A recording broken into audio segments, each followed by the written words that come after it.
It's worth actually saying right up front that I believe that the internet is by far the most disruptive technology that we will have seen in history, even more disruptive, for example, than electricity and so forth.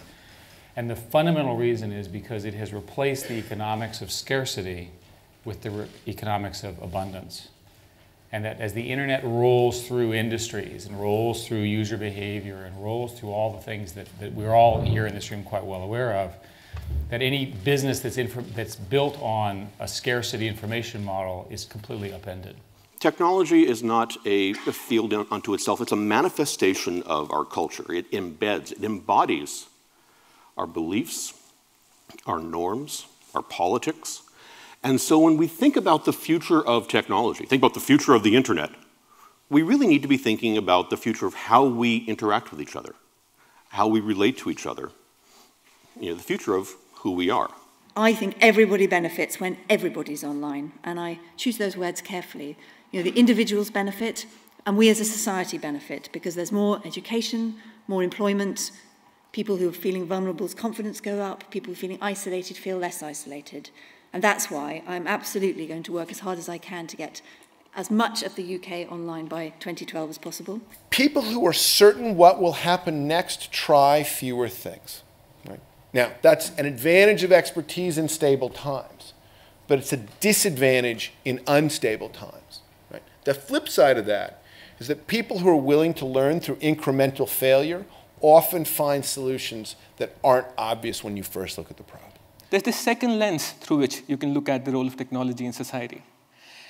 And here, we're dealing with a bunch of people who don't have any scarcity, who have an abundance of information, who not only have abundance of access to information, but also have a voice, which is very powerful. And in this case, the challenge is not one of capacity. The challenge is not one of capability. The challenge is one of caring. The really exciting potential, in my mind, for the internet is this idea that we can actually listen to people in the developing world tell us what they care about. And what that means for me is that we move from a paradigm where someone's speaking on behalf to one where people are seizing the mic, to the one that I'm hoping for the future, which is that when we want to do some good in the world, we find ourselves a bridge, we start a conversation. So we started with this. So the poor can least afford poorly designed products or services. And actually, increasingly, the products and services that they do have are connected, and so they know it. So we're in a truly global marketplace, and the benchmark is whatever the global benchmark is, right? That's the first thing. And now they know that you know it as well.